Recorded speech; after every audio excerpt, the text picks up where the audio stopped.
पाणी झालंय, आपण त्या पाण्यात हात जरी घातला तरी हाताला खाज येते, हाताला फोड येतात. ते नद्या आपल्याला साफ करावे लागतील, स्वच्छ ते पाणी करावं लागेल. आपण ते नद्या स्वच्छ करणार, साफ करणार, हे सगळं काम आपण करणार आहे. आपल्याला कपॅसिटीचे WTP वॉटर ट्रीटमेंट प्लांट आपण त्याला म्हणतो, पाणी साफ करायचे हे कारखाने असतात, तसे प्लांट्स आपण तिथं कंपल्सरी करणारे आणि आपले जे नद्या आहेत हक्काचे ते आपण साफ करणारे. MIDC ही आणली पवार साहेबांनी. आज अनेक तालुक्यांमध्ये MIDC नाहीयेत. आपल्याकडं आजूबाजूला 5-6 MIDC पवार साहेब घेऊन आलेत. पंधरेमध्ये असेल, आपलं बारामती असेल, जेजुरी, कुरकुम, वालचंदनगर, लोणंद, अनेक MIDC साहेब इथं घेऊन आले. कारखाने पण त्या काळात पवार साहेबांनी आणले, पण अलीकडच्या काळात एकही कारखाना इथं न आल्यामुळं बेरोजगारी वाढत गेली. आपल्या मुलांना मुलींना हाताला काम दिलं पाहिजे. आपण नवीन कारखाने बारामतीमध्ये आणणार, हा बेरोजगारीचा प्रश्न आपण मार्गी लावणार.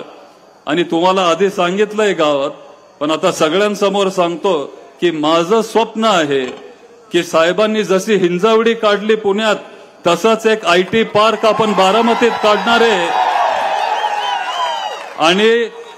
आणि आपण IT क्षेत्राला आपण गती देणारे. आज शिक्षण संस्थेत मी लक्ष घालतो, विद्या प्रतिष्ठानमध्ये पण मी तिथं काम करत आलोय. सगळ्यात जास्त मागणी जर कुठल्या कोर्ससाठी असेल तर ती IT साठी आहे, कम्प्युटरसाठी आहे. अशा IT पार्कला पाण्याची पण गरज लागत नाही आणि त्याच्यामुळं आपल्या मुलांना मुलींना हाताला काम मिळेल, एक हक्काचं व्यासपीठ मिळेल. ते काम आपण करणारे आणि पहिलं IT पार्क बारामतीतलं आपण बांधणारे, ते आपण बांधून दाखवणारे. गुन्हेगारी वाढत चाललीये, महिलांवर अत्याचार वाढत चाललाय. 3 आठवड्यापूर्वी TC कॉलेजला काय झालं तुमच्या सगळ्यांच्या लक्षात असेल.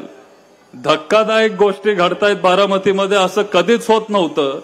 पूर्वी पोलिसांचा एक दरारा असायचा, गुंड लोक घाबरायचे पोलिसांना.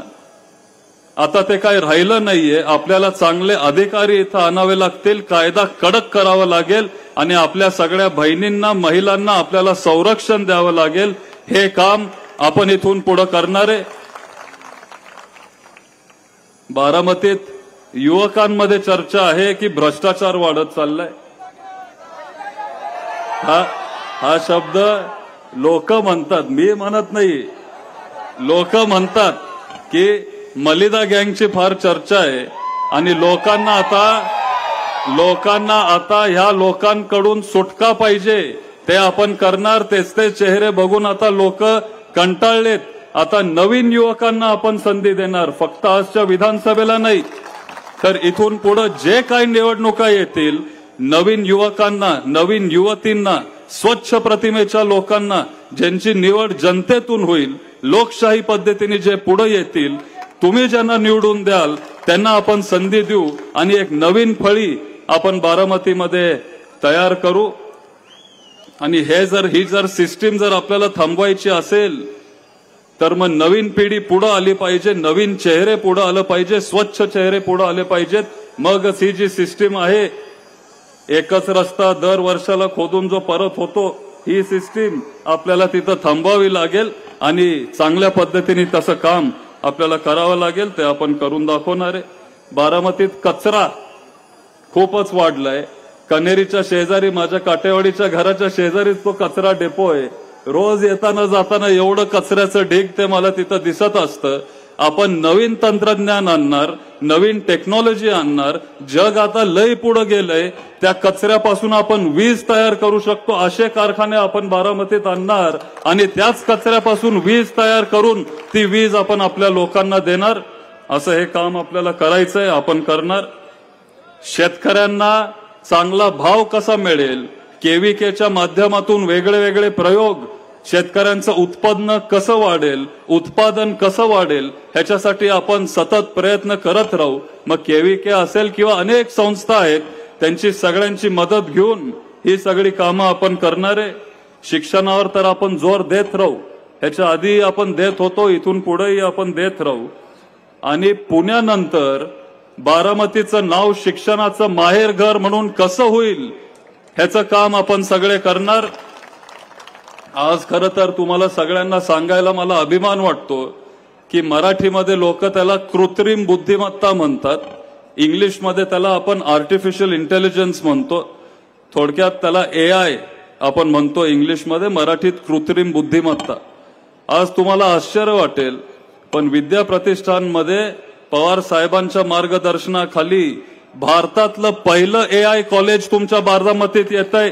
पहिलं कृत्रिम बुद्धिमत्ताचं कॉलेज अख्ख्या देशातलं 2 महिन्यानंतर उद्घाटन होईल। हीच पवार साहेबांची दूरदृष्टी आहे आणि त्यांच्यासारखं नेतृत्व आपल्याला मिळालं हे आपलं नशीब आहे, हे आपलं भाग्य आहे। अनेक वाड्या वस्त्यांमध्ये मी गेलो, तिथं गेल्यावर तिथली लोक सांगतात की पवार साहेबांनंतर आता तुम्हीच इथं आलाय। आम्ही तरी तिथं गाडींनी गेलो, पवार साहेब तिथं चालत गेलेत, तिथं सायकलवर गेलेत, एवढे कष्ट पवार साहेबांनी घेतले आणि आज त्या वाड्या वस्त्यांवर रस्ते नाहीये, ते सगळे रस्ते आपल्याला करावे लागतील। ती सगळी कामं आपण करणारे। वन खात्याचे अनेक विषय आहेत, अतिक्रमण बऱ्याच ठिकाणी झालंय, बऱ्याच गावांमध्ये अतिक्रमण झालंय, आपण शासनाची मदत घेऊन तो विषय कायमस्वरूपी आपण मार्गी लावू। वन गायांचा प्रश्न आहे, अनेक गावांमध्ये वन गायी खूप वाढलेत, मुरटी मोडवे हा जो सगळा आपला जो परिसर आहे तिथं पूर्वी 15-20 गायी असायचे, वाढत वाढत आता 250 तिथं गायी झालेत। ते गायींचा प्रश्न आपण कायमस्वरूपी मार्गी लावणार। जे गावांमध्ये एसटी बस बंद झालेत ते सगळे एसटी बस आपण परत एकदा सुरू करणार। आपल्या मुलींना मुलांना एसटीची सोय आपण करून देणार। जे 3 वर्षापूर्वी एसटीची सोय बंद झाली ती आपण परत एकदा सुरू करणारे, नवीन बसेस आपण देणारे आणि आपल्या लोकांना आपण सोय करून देणारे।